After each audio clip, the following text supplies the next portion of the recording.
Welcome to episode 2 of Weekend at Crombie's. Our second movie is Phantom of the Paradise.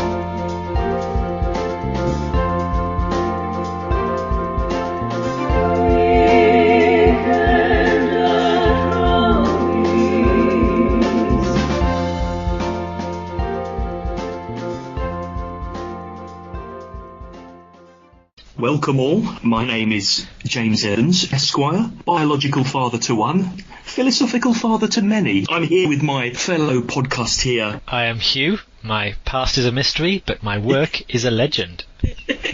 And it is an experience, isn't it? It's a life-affirming experience to record with you, Hugh, our James. thoughts on films that we enjoy watching and talking about. That was it, enjoy yes, might be of too course. strong a word. Yeah, but the point of the podcast, we should describe it. Films, we have our boilerplate, because we now got one, is two gentlemen philosophers unearth forgotten movies and raise them up to the light once more.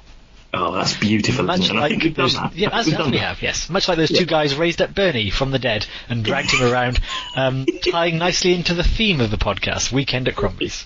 Episode 2, we're going to be talking about Brian De Palma's Phantom of the Paradise, which I chose, was the film that I wanted to explore, shine up to the light, as it were. The very first one you wanted to pick. Yeah, exactly, the very first one I wanted to pick, yeah. The film that I've been waiting to watch all my life. So I'm going to go through the plot points of the film and describe a little bit. So obviously, there will be some spoilers in here because I'm going to describe the actual film. So Phantom of the Paradise, it's a film by Brian De Palma, 1974. It starts with we have a voiceover that starts the film, and it describes this particular rock producer stroke Svengali, I guess, really, who is called Swan, the world's most popular and famous and successful rock producer, and he is looking to launch a new rock palace cum theatre called The Paradise, and what he wants is a group or a talent, a singer-songwriter to perform at the opening night, as it were. It cuts then to quite a jaunty 1950s style musical piece by a group called the Juicy Fruits, It's very doo-wop. It is very doo-wop. I should point out that Phantom of the Paradise is a musical. A musical horror comedy. Yeah. Whether it works on each of those levels, we'll come to, but it is definitely a musical of sorts. The audience don't seem particularly interested until actually one of the band members starts fighting with them. But this is where we meet the eponymous Phantom, I guess, of the film, a character called William Leach. I'm correct, his name's Winslow Leach. Oh, yes, it's Winslow Leach, isn't it? Leach, yeah. Who's very much a human kick-me sign in every regard. Yeah, he is, yeah. I mean, he's an interesting character because he's about 9 foot tall and he's really gormless and he's a bit of a gap, really, isn't he? But he wears these enormous glasses. He is absolutely guileless and clearly set himself up for a massive fall. Yeah, which happens. So the Juicy Fruits finished the song. It cuts to a scene in a studio above the audience where we hear Swan for the first time talking to his, I guess it's his kind of lackey, his roadie, I guess, really called, is it Philbin? Philbin, who's the manager, and basically saying, I really need to find a new talent, etc., etc. The audience don't like the Juicy Fruits until Swan dictates to them that they should clap their particular performance, of which then the audience goes absolutely bonkers because Swan has directed them to do that. And this really is a very overt way of saying, look at the power that Swan holds. Yeah, we should say we don't actually see Swan at this point. We see Swan's POV and then the power he holds. So they'd very much set up him as the Svengali, this mysterious Charles Foster Kane that controls the music industry to a great extent. And then Winslow Leach starts playing his one of the songs that he's written. He's very much kind of a Burt Bacharach, Elton John thing. He's the lone piano player singing with his eyes closed. Yeah. But Swan hears this piece of music and decides, actually, this is it. This is the new music. This is what I want to open the paradise. The music necessarily, not specifically Winslow Leach. But what he doesn't realise, what Philbin doesn't realise, and what Swan doesn't realise, is it's not one song that he has. It's a rock opera. It's a cantata that he has that is hundreds of pages long. And Winslow Leach is not going to compromise on giving Philbin an individual piece of music. It needs to be all of it or nothing. And he's obviously... It's a rock opera that's the story of Faust. Faust, yeah, your first warning as the audience. Yeah, exactly. Yeah, it's not subtle, shall we say? It's a rock opera of Faust. But obviously, he's an idiot, Winslow. He doesn't really understand the mechanics of popular music management or business, and he ends up giving Philbin the entire work that he has slaved over for years. And Philbin says, "Great, so we'll take this. That's fantastic. We'll get the Juicy Fruits to sing it at the opening of the Paradise," and then Winslow goes berserk, to be honest, and grabs him by the neck and throws him around a bit, and he says no one else is going to ever sing or play my music. And Philbin says, yes, okay, I'm sorry about that. He obviously is now tricking Winslow into giving him his music and say, look, we'll get back to you, come and visit us in a short period of time, Swan will be in contact with you directly. And it kind of calms Winslow down, and he gives him the rock opera, and that effectively is the end of the first kind of scene of the film, as it were. Yeah, and then so a few weeks later, Winslow ambles up to Death Records studios and knocks on the door and says, oh, where's my contract? And basically just thrown out and saying, we never heard of you. And what I like about this particular scene is that he walks up to the receptionist, who's a completely disinterested receptionist. She just doesn't care, and she's got a list. She's basically just ignoring him, but she's got a list of people who Swan doesn't want to ever see. One of which is Barbara Streisand, and it's in a little kind of drawer, and she's flicking through the names. It's Barbara Streisand, and it's Winslow Leach. She picks it out and says, "I never want to see this person. Never let him in." And it's quite funny, actually. So he can't be seen. They won't let him in. He leaves despondent but he doesn't quite realise that actually Swan has just stolen his work. He still thinks, well, there must be some kind of mitigating circumstances here. I've just forgotten who I am. What I need to do is actually organise a meeting with him so that he can be reminded of who I am, and then I'll obviously be able to perform the music at the launch of it then cuts to a scene at Swan's mansion where Leach is kind of creeping up to the front door, as it were. And what we find out here is, as you go into this very grand house, there are literally hundreds of wannabe singers, all women, all up this grand staircase, around the sides. They're everywhere, basically, and they're all singing at the top of their voice. They're kind of screaming, effectively, preparing to sing Winslow Leach's music. So he's there, and they're all singing, and it's quite over the top, to be honest. It's hysterical in many ways. And Winslow picks one of the women pretty much at random, who fortunately happens to have the exact voice and sound he needs to be his muse and to be wonderful. So that was fortunate. But her name Phoenix. This is the singer. She's got stars in her eyes and wants to be a singer on Hollywood and what have you. Yeah. And she can sing Winslow stuff like no one else can. Winslow all of a sudden is, you must sing my opera. It can only be you. Yeah, and this is the first time we see Phoenix, who plays quite a big role in the film. Yeah. And there's quite a nice little duet that they sing at this point together. Phoenix gets closer to the actual point at which the audition takes place. What happens is that, again, Winslow is accosted by some bodyguards, and he's trying to persuade them. Yeah, this is my music. I just need to see Swan. It all will be resolved. Clearly, there's been some mistake, and they try and throw him out. Effectively, Phoenix at this point goes in, and it's a little sinister at this point because we can see the room that she goes into is Philbin again. And you don't really see the kind of the detail of what's happening, but clearly it's something untoward is happening in the room. Well, Philbin's got his trousers around his ankles, which again, it should be alarm bells. She immediately comes out again, and she refuses to partake in whatever is going on in this particular room. I think we can all kind of get an idea of what's happening. So this is to this is to indicate that Phoenix won't give up her moral viewpoint or her scruples just to get success. Yeah, although I think it sets up a number of gags that probably don't age very well, given they're all played for comedy, but essentially in a kind of a post-Weinstein era is basically dragging a queue of young women in to be kind of casting couched by Philbin and his cronies. Yeah. And I think it's fair to say that the film made in 1974, it feels like it's made in 1974 as well. I wouldn't say it hasn't aged well, but it hasn't aged well. But nevertheless, it then cuts to a very... I don't know how Winslow has managed this, but it cuts to another scene where he is... there's a group of...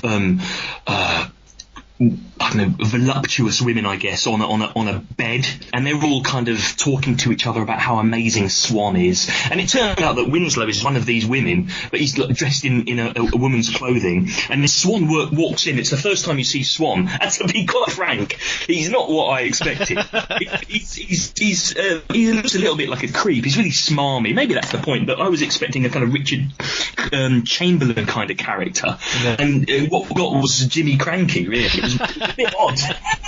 I wasn't quite sure what I was expecting to see, but maybe the point is that he isn't this incredible physical specimen. But we should maybe this is time to divert into who Swan is as the actor, because this is Paul Williams, who is again a very talented singer-songwriter. Very talented. He's an Oscar winner as well. Yeah, he's had a great pedigree before this and after this. But yeah, he also, again, as when he wasn't playing singer-songwriters or doing Oscar-winning music, he played the part of Little Enos in Smokey and the Bandit. And Smokey and the Bandit 2. Yeah. So you can get it, yes. So there we go. Smokey and the Bandit 3, Smokey is the Bandit. So that is Swan. That is Swan, and he was Little Enos to Big Enos. And Big Enos was a gigantic man. Little Enos was the Jimmy Cranky part of him. He has quite a high, really speaking voice. It sounds very nice when it's sung, but it comes across as not particularly sinister when he's speaking. Again, he's a diminutive man with kind of the shoulder length blonde hair and looks a bit cherubic, I guess is what he's like, an aging cherub. Yeah, that's exactly what it is. And actually, in that context, it fits quite well in the tone and the context of the film, really, because Faust is part of the process of the film, and as a Faustian character, he needs to play that kind of cherubic character with a bit of sinister edges around him as well. Anyway, Swan realises that Winslow is who he is. He's not a woman, and then the heavies come and take him away, and then these policemen find him all beaten up and cranky, and they plant some drugs on him. And they've obviously been told by Swan, make sure that this person never studies this tension again. And the next thing we know is he is in the penitentiary, effectively. He's in prison. He's in a Swan-sponsored prison where all the prisoners have their teeth removed, which is an odd thing, but Winslow is no different. His teeth removed, but they don't see that, obviously. That would be quite grim.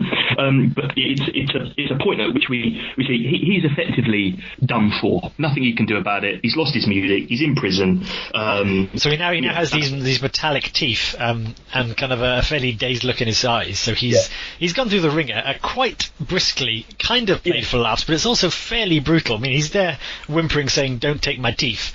Yeah, I agree. The point, the film is played for laughs, but it's very dark humour. So then what happens is it cuts to 6 months later, and on the prison factory floor, as it were, and on the radio comes, I think, one of the songs that he's written, and the fact that Swan is, this amazing piece of music is going to launch the paradise at the end of the week, and he loses it, effectively. He goes absolutely berserk. I think, doesn't he throw a guard out of a window, and he runs down the conveyor belt, and somehow he manages to escape in a box. Once again, they replace kind of reality for comedy, because he jumps in a box, which then gets packed in a van, and the box falls out of a van just where he needs to be, and he pops out of the box. Yeah. So it's quite well filmed as well, because it's quite kinetic filmmaking in that context. And he's basically running around trying to find Swan and trying to figure out what to do next. It's quite fluid in that particular point. But he finds the factory which is producing all of his music, all of the vinyl pressing for his music. And I don't know what he's intending to do there. It's not really described. I think he's agog with anger. He's in a rage. He wants to destroy the records. A security guard comes across him, and in a blind panic, shall we say, he accidentally traps himself in the vinyl pressing machine and gets him, in very typical cliched Hollywood style, gets his sleeve caught on the lever, which turns the vinyl pressing machine on, and then of course his face, I'm laughing, but it's not particularly funny, his face gets squashed in the vinyl pressing machine. It's hideously, and there's blood everywhere, and the security guard runs off like, oh, what the hell are you doing? God. He gets out of the vinyl pressing machine somehow. I mean, I'm assuming that's fairly fatal, but he seems to still be alive, and he kind of, you can hear the police cars in the background, and he's struggling. He gets out of the factory, he gets out of the vinyl pressing factory, he's on the floor, he's scrabbling around, and the river's in front of him, and he slowly just kind of falls into the river, rolls into the river, and then you think, well, that's the end of him then, that's Winslow. Yeah, they mention in the newspaper cutting is, the paradise is about to open, P.S. some dumb composer has been killed. Effectively, that's the end of Winslow, really, in the guise that we know him at that point. What we then see is it's cut to another kind of context where we're actually outside of the paradise now. This particular the theatre, as it were, this grand rock theatre, this beautiful home to rock opera, as it were. And again, it's a point of view scene now, so we hear like a Darth Vader voice breathing in the background, like we don't know who this person is, but they're kind of staggering toward the paradise.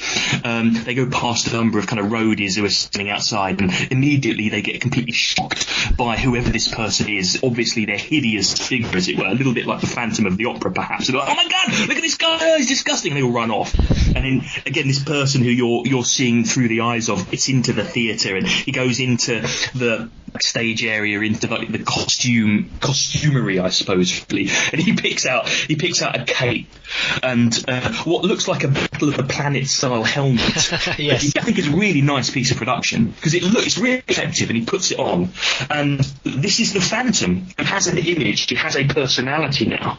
And then it cuts to one of my favourite bits of the film, actually, where we have a scene of the Juicy Fruit, called the Beach Bums. So the Juicy Fruits have now been renamed the Beach Bums, as it were, and they are rehearsing on stage of the Paradise, and suddenly the screen splits. And this is a trend that Brian De Palma does in quite a lot of his films. So you have a split screen process where on the left-hand side of the screen you are following Phantom planting a bomb in a stage prop to be a car, effectively, in the boot of a car. And then he leaves that scene. On the right-hand side, you see the rehearsals going on stage. So when Phantom leaves, you find that on the left-hand side of the screen, you get a lot of the backing singers talking. You get Philbin offending some women. And on the right-hand side, you get rehearsals. And eventually what happens is that the car moves around from the left-hand side of the screen to the right-hand side of the screen onto the stage, and it explodes to what looks like complete chaos and carnage and death and destruction, as it were. And you see Phantom in the corner of the theatre, and it cuts to Swan, and he's in the darkness today, and he's looking at what's happening on stage, and I think he realises something's up here. And as Swan leaves his studio, they accost each other. It's quite an interesting point, because effectively Swan makes in a deal, really. Yes, Swan is particularly cool under fire by this, because he gets accosted by this man with a bulging eye and an owl mask and black lipstick and a cape, and he's just like, oh, hi Winslow. Black lipstick at this point. Black lips and metal teeth, and so he really does look. And he can't talk either. He can't talk. It's really quite hideous. Yeah, and Swan is just like, oh, hello Winslow, I've got a deal for you, and he's very much kind of like, yeah, and I know I had you beaten up and your teeth pulled out for no particular reason, but now I will make your opera. And I don't know who's worse though, Swan for making the deal to Phantom, or Phantom just going, yeah, all right. Yeah. So basically, it takes in the deal, which is I will put your choice of whoever you want to sing your songs on stage. So it will be your songs. You will be the creative controller of that process. So Phantom quite likes that. To find that there are auditions for this particular role, and you've got Swan and Phantom, overlooking the process. You didn't see they're like overlooking, they're the puppet masters, as it were. This is where Phoenix reemerges. Okay. So wisely, she's chosen to audition where there are witnesses this time. But Phantom recognises and demands that she be given an opportunity to sing, and she does. and it's quite a funky tune actually. Caught up in your wheeling dealing, and I quite liked it. I thought it was really interesting. But it's an odd thing because it kind of breaks the fourth wall a little bit.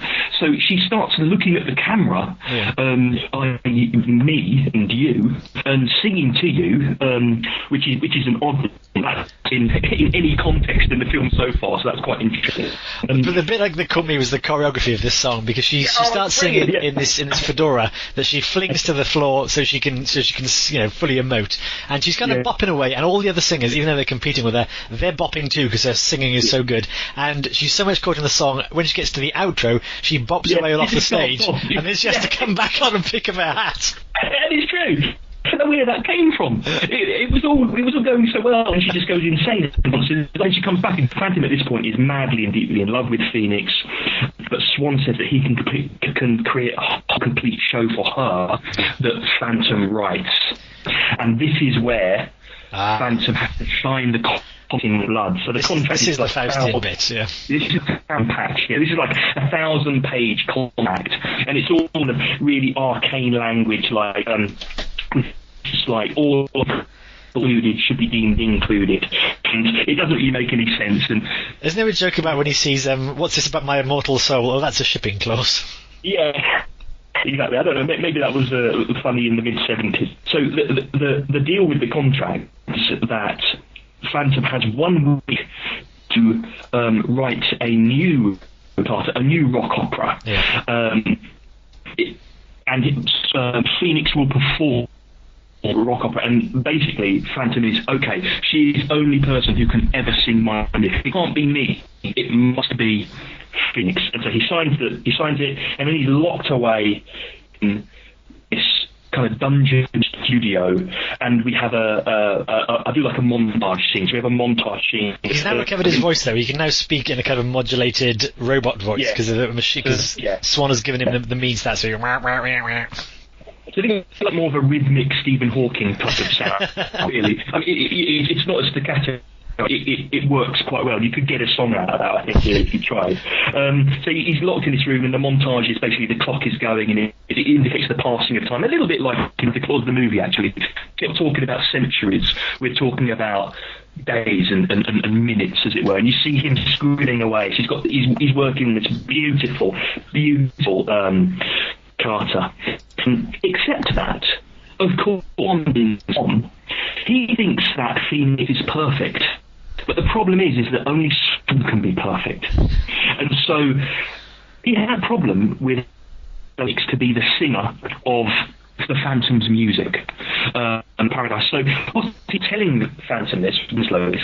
He's effectively making plans to recruit another singer or a band to take Phoenix's place. Phoenix will simply be a backing singer, because although she's perfect, nothing can stage Swan in that particular. So we get a scene where Swan is round a table and trialing these different bands, and it's quite a nice scene because it's very theatrical. It's not kind of realistic. Even you have a table and there's good lighting, so the lighting goes up, you feel a band, and you hear a snippet of their song. Swan basically says rubbish. The light goes down. The light comes up somewhere else, and you've got a genre of music with a different band singing. So the first one might be country and western, then you have some soul or gospels, then you have like a kind of folk song being sung. It's the same song, but it's genres. At the very end, you get this character who is like he's got an electric guitar. It's very camp and very over the top, and he just shoots the guitar. He's very glam rock. Very glam rock, and Swan goes, okay, yeah, very interesting. We don't know who this is at the moment, but I tell you what, as he was going through all those selections, I was privately hoping he'd pick any one, but the final one he went with. I was thinking there was a Motown one there was a country one there. I thought, oh, that'd be quite interesting, but oh god, he's going for the glam rock caricature. But anyway, I think it's quite a good scene. It's quite an interesting and entertaining scene. It's totally over the top. As is Beef himself. He's intentionally over the top, and he's completely ridiculous. Incredibly, he's incredibly egotistical. He's incredibly needy. He's a kind of like a character where he has to only have orange or green M&Ms in a bowl, for example. careful, otherwise you'll storm out. It's that kind of process. In the Phantom of the Opera kind of comparison, this is the Carlotta, this is the prima donna of the opera who gets the song. Yeah, it's exactly it. Phantom finds out that Swan actually has stolen his work. He's stolen the final pages of his cantata without him knowing. He fell asleep, and Swan crept in and stole it all. And he's completely ageously angry at this, and at this point his dungeon studio has been bricked up by Swan, so he's trapped in. So he gets into one of these rages that are completely over the almost extravagant. Opens the door to his studio and realises that he can't actually get out because it's been bricked up. It cuts to Beef, who is preparing his opening night, and you hear this incredible scream in the background. It's obviously Phantom, and then the next thing is that the guard head, and somehow he's broken through this brick wall, and he's on the loose in the paradise. Beef is having a shower. It's a good Psycho homage. Yes. Beef is having a shower and hears Beef sing his lyrics, and you see him in the shower, and the curtains are there, and then Phantom draws back and he's got a plunge. It's not a knife, it's a plunger. So it's a plunger to the mouth, that's a Beef's mouth. He says, look, no one other than Phoenix is ever going to sing my song. So if you sing them, I'm going to kill you. And it obviously freaks Beef out. But and he runs off and he's saying, look, I'm not doing this anymore. This is ridiculous. But Philbin persuades him to perform by basically promising him drugs, effectively. so this is what happens. So he ends up doing it anyway. He ends up going on stage, and this is the best bit of the film, actually, because it cuts to the opening night. The stage production is absolutely brilliant. So you've got this hugely kind of gothic Transylvanian imagery with like castles and thunder and lightning, and the new band, or the Undead, come on stage with their sword guitars. Yeah, I'm assuming the crowd are part of the gag, because otherwise they're not particularly worried that parts of them are being cut off. The idea is that they cut off lots of bits of the crowd and construct a Frankenstein's monster that comes up and lives as Beef. He goes full camp, full glam rock. It's the song. It's quite a good song. He's learned it, and obviously Fan realises that, hang on a minute, this isn't Phoenix. What the hell's going on? And he fires an electric arrow, which is like in neon bulbs, as it were, in the kind of onto Beef, and kills him. He gets electrocuted. He's on fire on stage, and he's burning up, and the audience are lapping it up because they think it's part of the production, as it were. And everyone's like, "Yeah, this is the best thing ever! Whoa, I can't believe it!" So Philbin and Swan then basically say, "Right, okay, Phoenix, you've got to go and see, because someone killed Beef so that you could sing." So he has to go out. She has to go out there, and she sings this kind of oddly melancholic, slow song. Lap it up. They love it. They cannot get the song. Is all souls last forever, so we need never say goodbye. Isn't that touching? Things. And yeah, they love it. But this sparks a slight change in feeling as well. So she experienced the adulation of the crowd. It's a drug to her. So she then can't get enough of it, really. So we see Swan and Phoenix in their dressing room afterwards, and Phoenix is like, I want to feel that again. I never want to give that up. And Swan says, what would you do for me? I'd do anything for you, she says. I'd do anything. Just give me that crowd again. So what you see there is she has gone from that very moralistic individual, that individual that has principles, to someone who, I will do anything in this context, but I need elation. And very quickly they become lovers. I mean, this happens in the space of about an hour, effectively. They become lovers. Phantom tries her. She doesn't believe that it is actually Winslow Leach. She thinks it's just a madman.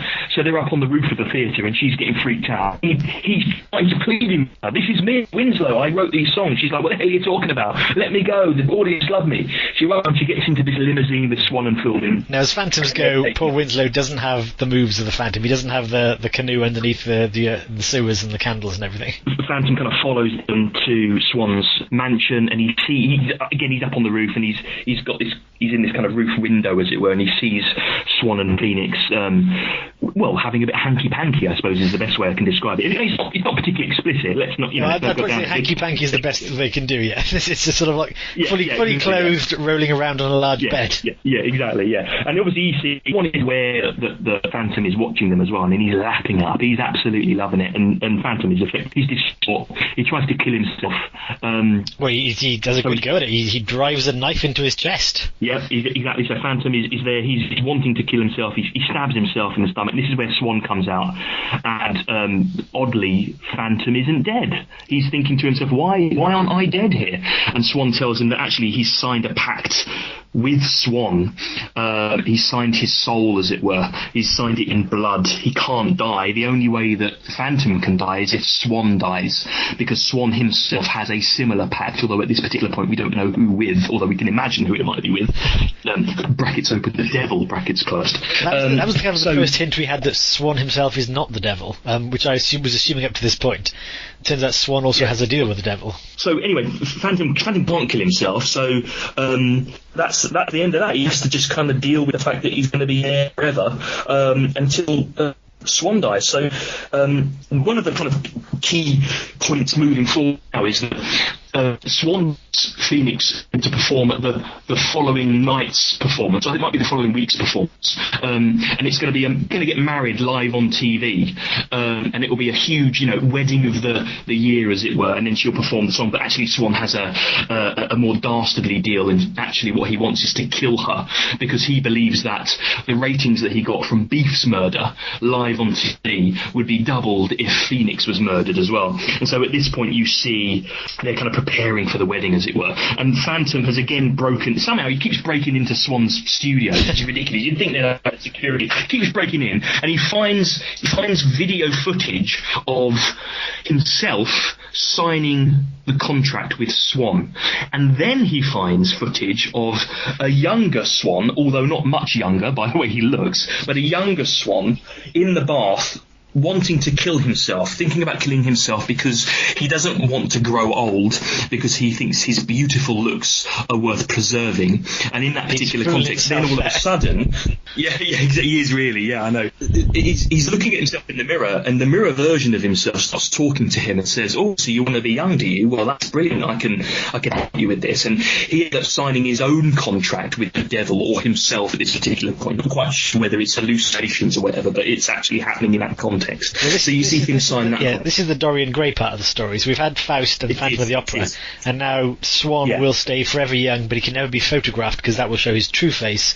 And he's made his own pact. Yeah, and the video footage of the scene of Swan and his mirrored self has to be kept under lock and key. It can never be destroyed, because the moment that it's destroyed is the moment that he will become his true age, which is the very Picture of Dorian Gray kind of process, really. Yeah. So Phantom obviously has realised this, and he's like, "Oh, hey, whoa!" The video track has something very incriminating in it, like, "Don't watch this and don't destroy it. It contains my darkest secret." It's something very obvious. One of the things don't press the red button, as it were. In which case you have to press the red button. So I think to myself, I would have labelled it something like, I don't know, summer family home videos 1945. Not do not destroy this. It contains the source of all my power. He finds it, he destroys it, he burns the studio down, and then he notices on some of the security cameras that there's an assassin in one of the royal boxes or up in the stanchions. He's preparing himself to shoot Phoenix live on television whilst they're getting married. So whilst Phoenix and Swan are getting married, and Philbin is playing the priest here, which is quite interesting as well. This who looks like a kind of Brazilian person, this Brazilian assassin. He's got a big long beard and a bushy hair, and he's in like a black polo neck. Like proper assassin. I will say though, in nitpicking, this assassin's gun is rubbish. It's a tiny little pistol. It's no Day of the Jackal. It's not like a high-powered rifle you'd pick someone off with. It's a teeny little gun that clearly was the best the props department could come up with, saying, "We need a gun." But it nevertheless takes him about 45 minutes to put together. Oh yeah, there's a lot of gun building sequences there. There's a lot of gun building, yeah, there is. I don't know whether it's real time or whether it just keeps slipping back, but there's a lot of gun building. And so then, obviously, Phantom realises this, and he's running through the theatre, which again is nicely filmed because the camera's behind him, and you get a sense of the speed that he's running quite nicely. It then cuts to this kind of this melange of scantily clad women on stage who are preparing for this extravaganza of rock opera in the kind of like they're warming the crowd up, as it were, the kind of pre-performance kind of warm up, and these women are all dressed as kind of, I don't know, I suppose songbirds or sparrows, aren't they? In the sense of that they're record label, and they've all got these hats on with beaks, sharp beaks, and they're in their kind of underwear effectively, and there's music's really funky, and everyone's having a good time, and there's a guy in the audience who's having a particularly good time as well, and he's dancing on stage, and all this kind of stuff happens. And then you've got Swan and Phoenix. They rise. Phoenix emerges into the audience, from the audience onto the stage, but Swan emerges from the actual stage itself, comes up from underneath the stage on this platform with Philbin as the priest, and Phoenix, this is brilliant, great, we're going to get married, fantastic, which can cut the assassin, only for Phantom to burst in, knock the assassin out the way. He fires the gun and it kills Philbin, the priest, shoots him in the head, and we realise at this point that Swan is wearing a silver mask, obviously to hide the fact that his face is basically melting because he didn't effectively hide the video of himself signing a contract with the devil. Chaos ensues on the stage. Nobody knows what's going on. Phantom runs down quickly. You see him on the stage, and he gets one of these hats from one of the kind of party girls who are the dancers, and he stabs Swan. And basically that's the end of Swan, but not before Phoenix has seen his face, and his face is all melting, and he's like, no. And Phoenix says, well, why have you done this? And he says, I want your voice. She's perfect, but she can never be perfect in that context because I'm perfect, as it were. And at this point, this guy from the audience, is the first time you've ever seen this person. This guy from the audience is having a bit too much fun, notices what's happening. He grabs another hat from one of the other girls and stabs Phantom. But of course, at this point, we realise that his suicide stab from earlier has actually ruptured and reopened because Swan is now dead. So he's lying there dying on the floor as well. We know he's going to die. Phoenix, and his mask falls off as well. Phoenix goes over to him and realises that actually this is Winslow. The final scene is effectively them arm in arm. Winslow is dead, and Phoenix is crying her eyes out. And it's a fairly melancholic end to the film, I have to say, but maybe an apt end to the film. So, and then Philip, the person singing us out into the credits is Paul Williams, who was Swan. When he sings very nicely, as I've said, but it's the villain gets the final song.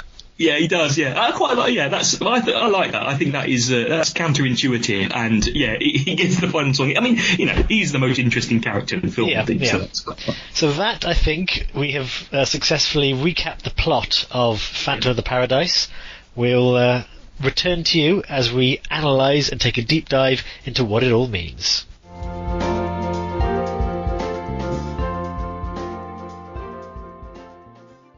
Welcome back. Where to begin with this? Where to begin with Phantom of the Paradise? I think I'll probably open with saying, this is podcast number 2. I think a good attitude to take to all the films is give them all a good chance, and there's virtue in everything. because I'm trying not to rip holes in this one. So here's also the thing. So my view of the film is I have mixed feelings about it. I think it really. How am I going to explain it? I'm lost for words. Yeah. Words, because the film is completely insane. It is both ramshackle, chaotic, nonsensical. It makes it literally from one cap scene to another madcap scene without any real sense of pacing or plot development or character development. It's completely all over the place, but it's also very kinetic in its style. It flits from being tonally very comedic and pantomime-like to very dark and disturbing, often in the same scene, which is really disconcerting and discombobulating. I found the film a very interesting experience to watch. The story is an old story. It's something that has just been updated for the context of that particular time, and it is very of its time as well. I don't necessarily think that's a problem, but I think that you've got this a combination of factors which creates this jumble of ideas that doesn't always work particularly, but it's just totally mad. I mean, I'm sorry I'm not being very more eloquent than that, but it's just mad. Let's look at this in its various constituent parts. It's a musical, a horror, and a comedy. To take the musical side, you are not, I understand, a big fan of musicals. No, I'm not. I'm not a big fan of musicals. I find them very irritating, to be honest. I tend to find that the music in musicals I don't find particularly interesting, and they move me away from focusing on what's actually happening in the film.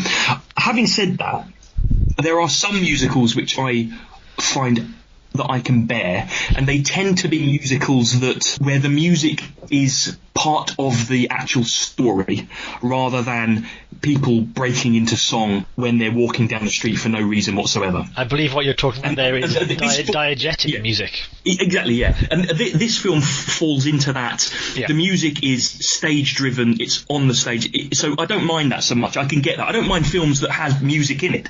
I just find musicals themselves a barrier to actually enjoying what's going on in the story itself. What I would say about the film, though, is that in almost no instances the music is it's not very memorable. No. Again, I cannot recall any of the songs.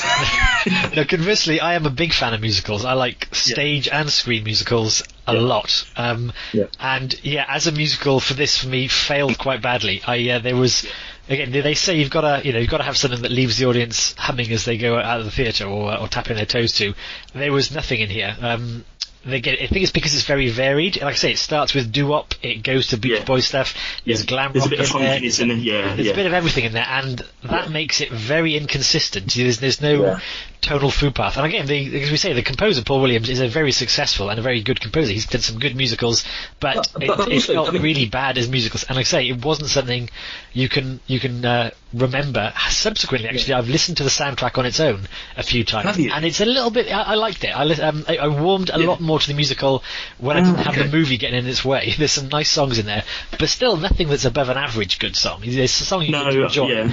But I think the best song for me is the scene where Phoenix is she's auditioning for a part in the rock cantata, and she does that mad dance and dances off the stage. That's quite a funky tune, and it's well filmed. Yeah. And the choreography makes it, I guess, really. But it's nice. But and also each song is about 50 seconds long. Yeah. They're not really songs. They're snippets of noise in a film. Really, I felt the songs were too long. Let's begin with the Juicy Fruit song. I didn't. But that went on forever. It went on forever, and it seemed like Brian De Palma thought this was a song worth going on forever with, because I thought initially it was going to be showing how bad this song is, how much he needs a new sound and a new artist.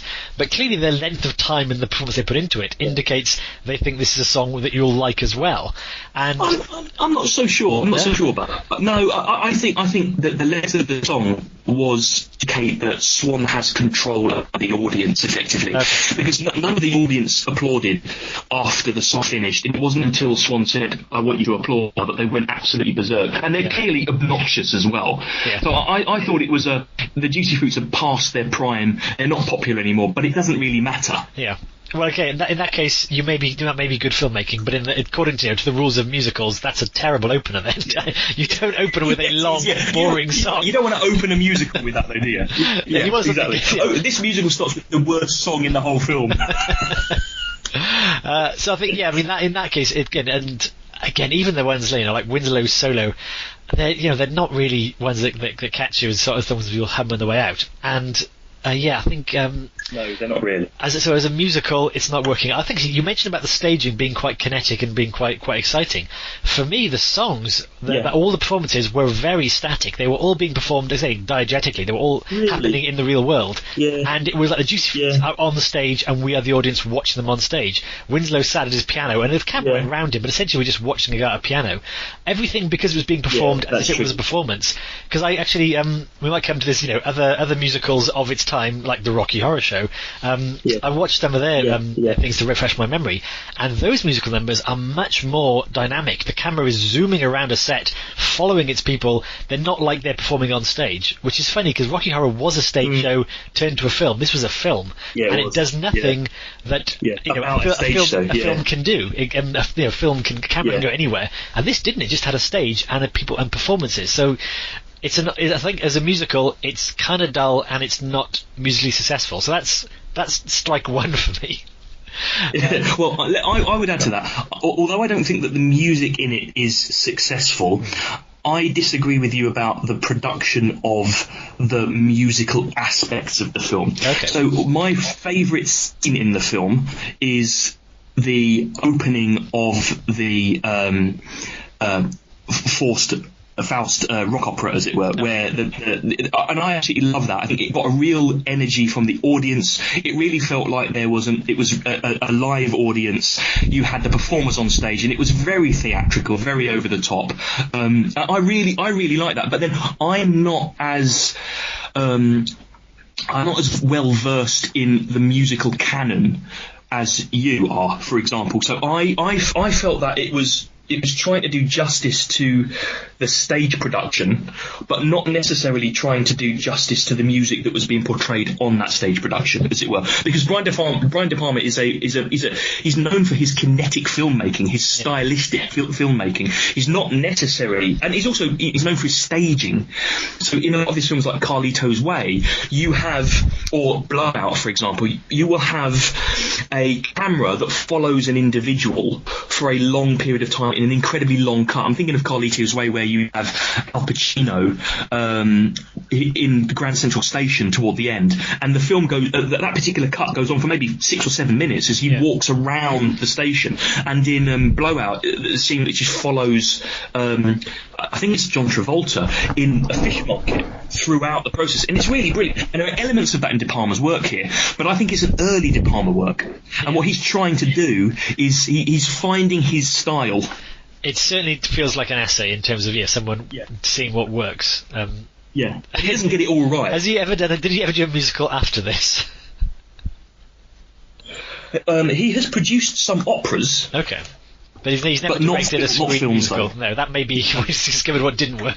Not to my knowledge. Yeah.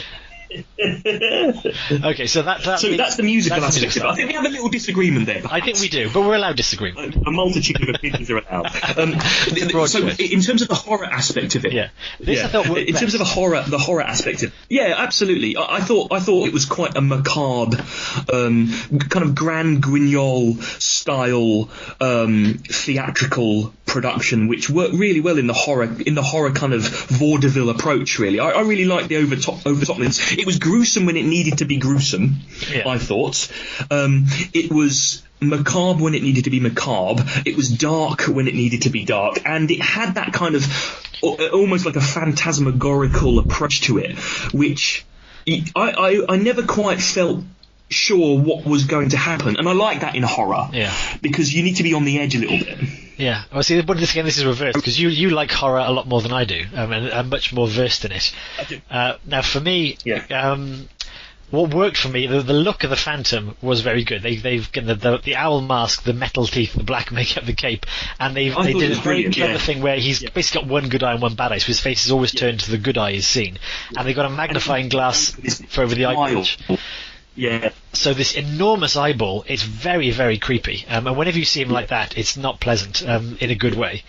There were other things. For one thing, there there was no sinisterness around the Phantom for me, because he basically just walks into the theatre, and everyone dives out of his way.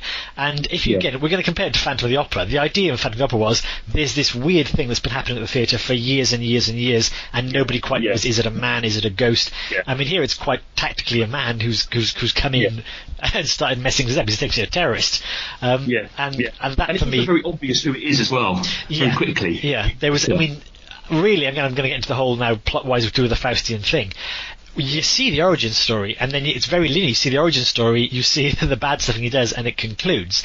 Whereas if you're going to tell like a horror story, a ghost story, surely you start with the weird bad stuff, and then you find out what it's all about. If it began in the paradise, and the juicy fruits are getting blown up and beef's getting electrocuted and this kind of stuff, and no one can quite pin who's behind it, that to me is a lot scarier than just Winslow Leach, who's had a terrible time of it and then suddenly decides to take revenge in a very linear way.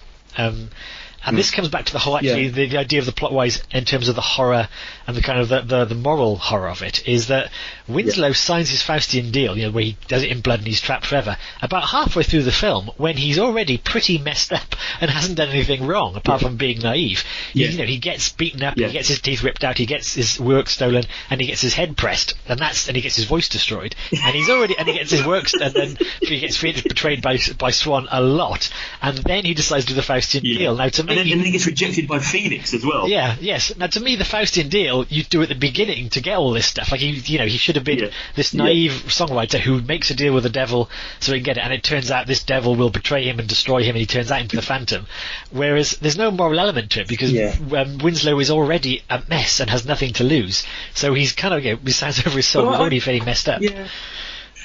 And also, but I think that's quite tragic, and that forms part of that narrative as well. So I agree. In the Faustian pact, as it were, you would sign that to get the good stuff effectively, and then it would come back to bite you, I guess, really. But in this context, although it's Faustian in its approach, in its ideology, I guess, I think the issue that I have with what you're saying there is that what it's trying to do is this Winslow Leach character is pathetic. He's downtrodden, and he almost deserves everything that's coming to him in many ways. And what happens to him is that in the end he has literally no choice but to sign the contract, because he has nothing else.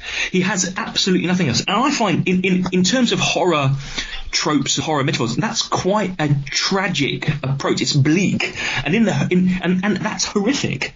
So I quite like the fact that you get to the point where he's at the lowest ebb and there's nothing he can do, and the only thing really that he can do is the thing that's the worst thing that he can do, which is sign this contract, and he has to do it because he has no option. It comes back down to this idea, I guess, really, of the two kind of moral centres of the film, one of which is Winslow Leach, the Phantom, and the other one is Phoenix, really. And they both start from certain places and end up in different places, which is also another trait of horror films as well, that you have to have this kind of moral viewpoint of what goes on. And if you in some way play with that moral viewpoint, you're going to have comeuppance. Now, in this context, Phoenix has her comeuppance by losing Phantom and by losing wealth and fame, and Phantom has his comeuppance because he dies at the end. But the point of that process is, for me, there's two quite distinct arguments in the film, and it's about artistic integrity, which I think is quite a clear metaphor that runs through it. Phoenix has integrity, but when she tastes success, she loses it all. She loses that artistic integrity, but she gains success. Phantom, or Winslow, he's wedded to the idea of artistic integrity, but suffers because of that artistic integrity. So you get two different perspectives of someone selling out and suffering, and someone having artistic integrity and suffering. And that, to me, is the tragedy of the film. And that's why that element of the horror works really well. There's one particular quote that Winslow Leach says to Phoenix right at the start of the film, when he goes into the mansion and they're doing the auditions and they meet for the first time and they sing together. Winslow says to Phoenix, that was beautiful. You're the best singer I've ever heard. You're made for my music. And Phoenix says, well, you're not just saying that, are you? And Winslow replies, "I would never let my personal desires affect my aesthetic judgment." And actually that runs through the process of the film, because he, in many ways, his aesthetic, artistic integrity remains, because Phoenix is the only person he will allow to perform his music. And it's because of that he dies. And she is the only person who is allowed to perform his music, and it's because of that she loses her integrity. And I like that about the film. Yeah, that's a good way of putting it. I think that's put it better than the film did, in fact. But I take your point. The horror aspect is the strongest part of the film. Yeah. Because now we can come to the comedy strand. Well, okay, so again, I think we're going to have different views about this. Comedy isn't necessarily my favourite genre of movie either, and that's not because I don't like comedies per se, but I find comedies very hard. A good comedy is a rarity, I think, and you can have comedies funny, and you can have comedies which are like, this is a bit weird, but I'm going with it because I find the process quite funny. So, there aren't jokes in the film particularly, but it is comedic in its style. It's so over the top, so that you have characters that are inherently comedic in it. Philbin is a comedic character. I mean, he's a nasty character, but he's a joke, effectively. Yeah. Beef is a comedic character. He's there for a laugh, effectively. But he's the butt of the joke, I guess, really, but there aren't jokes around what he's saying. Phantom is in many ways a comedic character, although he's a tragic character as well, and he's a horrific character. But he's so over the top and absurd. His screams are so guttural and ridiculous that it can only really be funny. I actually loved the humour in the film. I found myself laughing out loud on a number of occasions, not because something happened that was specifically funny per se, but because of the audacity and the over-the-topness and the hyperbole, particularly around Beef. His character was so over the top, but so deliberately over the top, I think. I don't think it was a misstep or a misalignment. Brian De Palma asked the actor to play Beef in the most outrageous way, and he has some great lines. I mean, he tells Philbin at one point to dry up, Tubby, whilst he's talking to him about his performances. There's some unexpected processes in there which I really enjoyed in that. But I get the sense that maybe that's not your perspective. It's interesting you went with Beef, because that was one of the things I made a note of. Is that, to me, Beef, again, it's one of the things that definitely sets the age of the film. He seems quite. Again, to me, he seems quite a mean-spirited caricature, as in the writing of him is mean-spirited. He's clearly, they wanted someone who was kind of a glam rocker and this kind of stuff. Yeah. But I think the people who created it, the production team or the writers, didn't quite know what a glam rocker was, so he's just the idea of one. And again, he's very much like he's sort of a lisping, limp-wristed prima donna. He's played very camply, but not kind of like with any kind of affection or admiration of this. He's just played as kind of the camp joke. And he is a camp joke, but he's a camp joke, but he gives as good as he gets in the film. I mean, he has a comeuppance in the film. He gets zapped with an electric he has comeuppance.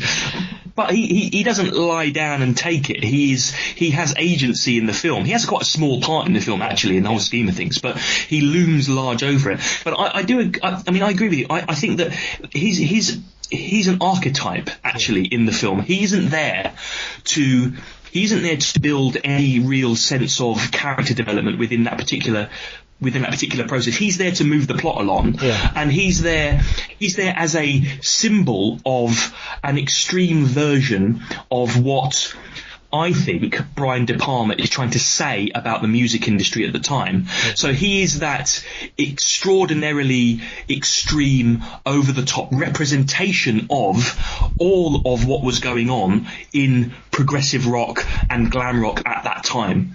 He is intended to be that cipher, and so he has to be completely empty, but he also has to be the most over-the-top that he can be, otherwise the cipher doesn't work. Yeah, that's fair enough with that. Yes, boom. It's fair enough with that. I'll give you that. But again, it's interesting. Again, without it. Well, I'll swing now into the the most obvious comparison with this film being the Rocky Horror Show. Because I don't think either one must have taken from the other, because they're so synchronous. Rocky Horror came out in 73 on the stage. This was 74.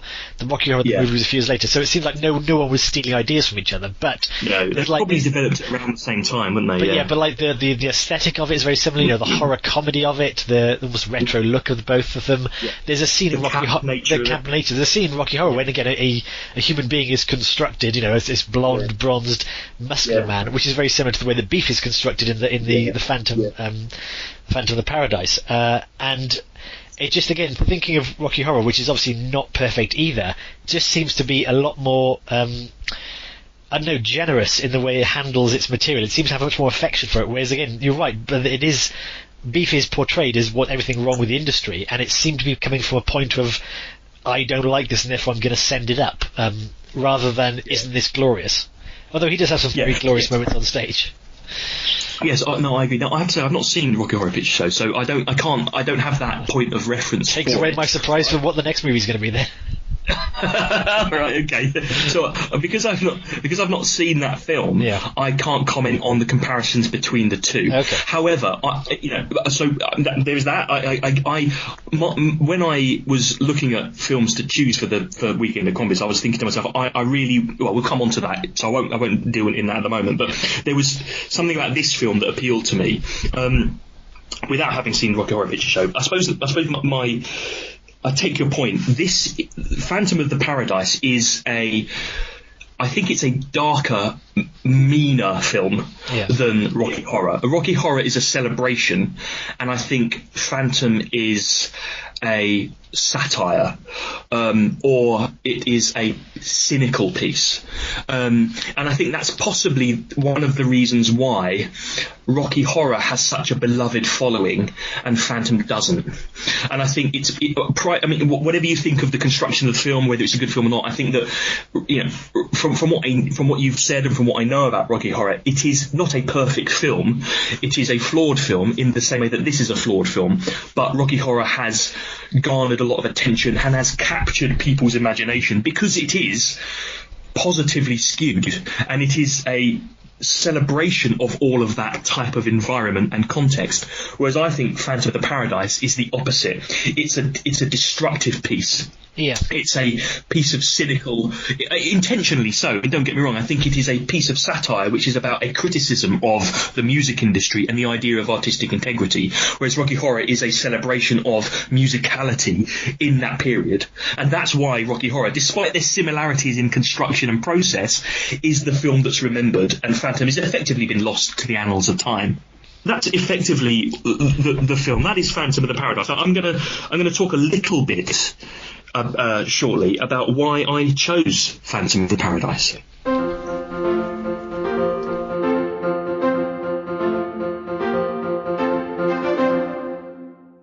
So, Phantom of the Paradise. Why Phantom of the Paradise? This is a question that Hugh has been asking himself for the last month, in many of the same ways that I was asking myself when Hugh recommended Santa Claus the movie in mid-January, which despite it getting 3 Crombie heads, was one of the most depressing experiences of to watch an overtly Christmas film in a week after I'd gone back to work in January. Anyway, nevertheless, Phantom of the Paradise. Why on earth did I choose this film? Well, first of all, primarily because I'm a big fan of Brian De Palma.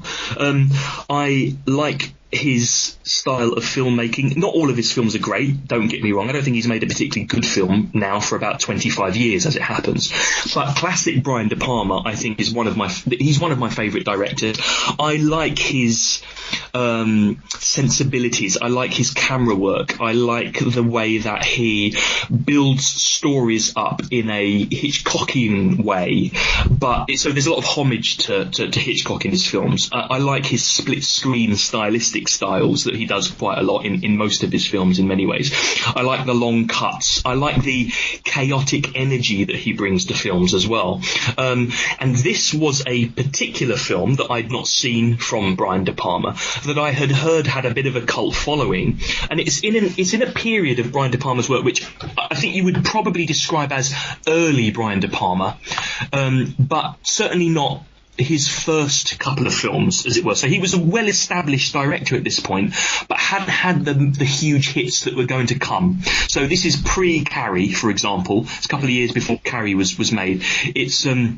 It's pre-Blowout with John Travolta, which is the early 80s. It's before The Untouchables was filmed. It's a long time before Carlito's Way, etc. So, he was making his way. He was making a name for himself. And actually, this is one of the films that helped establish his reputation. Yeah. This is a very well-respected film. This is a very critically acclaimed film in many ways as well. It's certainly of its time, but because of that, I was intrigued to know what it was like. I also was quite keen to see what a Brian De Palma musical might look like. Now, I know he has this he's got this very over-the-top style of filmmaking. It's an acquired taste. I appreciate that. Very over-the-top. And I thought, what's the most over-the-top genres of film that you can have? They're musicals and they're horrors. Now, Brian De Palma does a good kind of sense of the horror thriller. He can be quite gruesome in some of his kind of constructions, as it were. Really interested to see what he'd do with the musical genre in that context. And I think what it actually probably did was that it went a little bit out of control. It ratcheted up his out of controlness in the first instance. He is always a director that's a little bit on the edge, and perhaps the musical genre tipped him over a little bit into that chaotic process, and he lost a bit of focus in that particular area.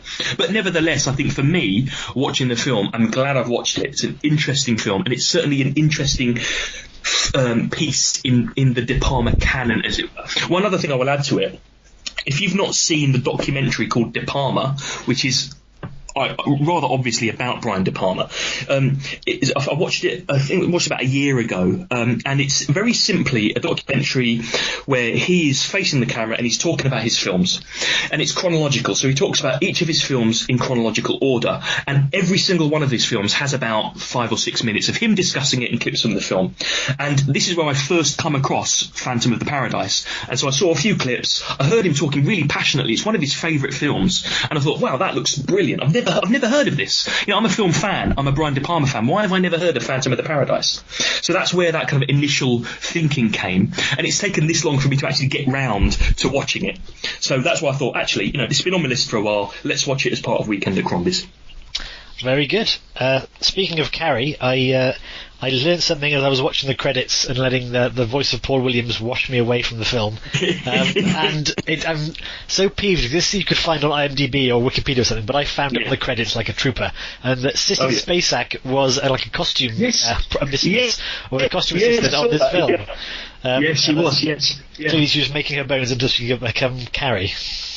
Yeah, I saw that as well. I thought, wow, there can't be two Sissy Spacek, surely. Okay. So that's the reason I chose it. So I think that we've established the plot, we've got a sense of the analysis. We all know why I chose the film. It was the blessed relief that this podcast is over. I don't have to think about Phantom of the Paradise anymore. So the next stage is, what on earth are we going to give this film in terms of Crombie heads? So join us for the scores and also to learn what our next film will be.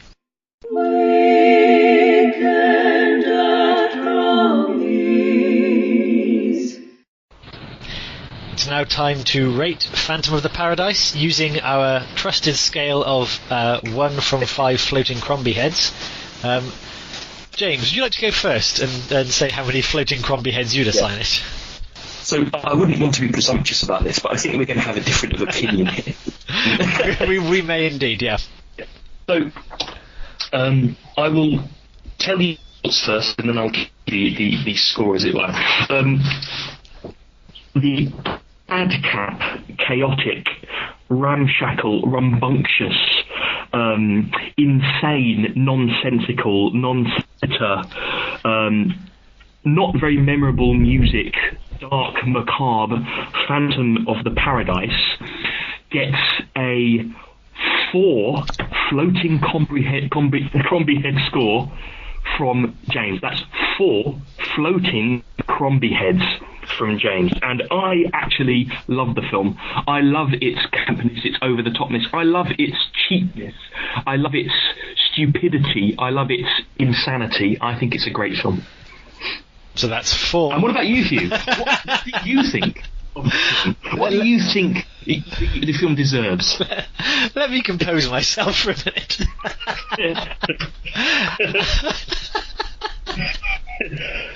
How many floating Crombie heads would I give it? Well, I don't have your sort of film education, and I don't have the knowledge of Brian De Palma that you do, or this kind of thing. So I can only judge the film on whether I enjoyed it or not, and whether I would recommend it to others.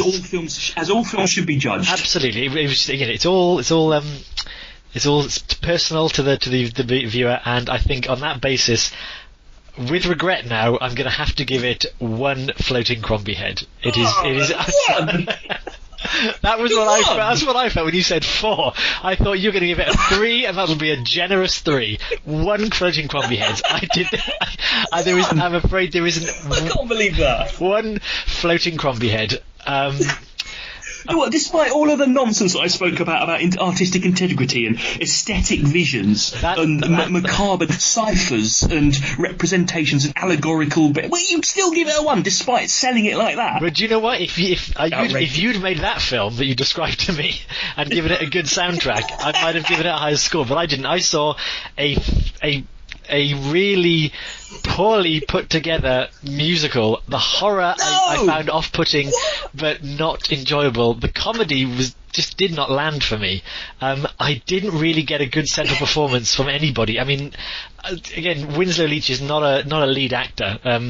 Swan was good, but I didn't get a sinisterness from him.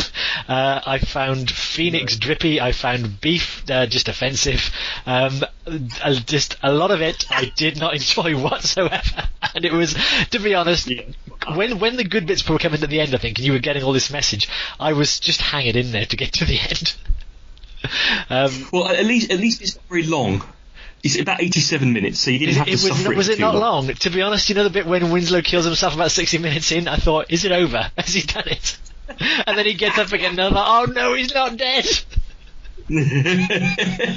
Well, you said if you'd made that film, the film that I described, then you would have enjoyed it. Well, I don't need to make that film, because that film already exists, and it's called Phantom of the Paradise. I think this is good. I think this shows that of the artistic integrity of this podcast, that we are not of one mind and we are free to disagree and see the same film with different eyes. Yeah, exactly. And the rich tapestry of life. Absolutely. Because of that. And, indeed, one of the reasons I invited you to choose films as I do is because I know you'll pick films that I have never heard of and would never choose to see, and sometimes, and oft times, that is to my betterment. And occasionally I'll watch Phantom of the Paradise. Yeah, I think if ever I've heard a backhanded compliment, that is it. The reason why we wanted to do the podcast was because I knew that I would watch films that you chose that I would never normally watch. Thank you for that. That's a good thing. My job here is done. You have made some fantastic recommendations of films I would never normally watch. And some terrible ones. And I've enjoyed most of them.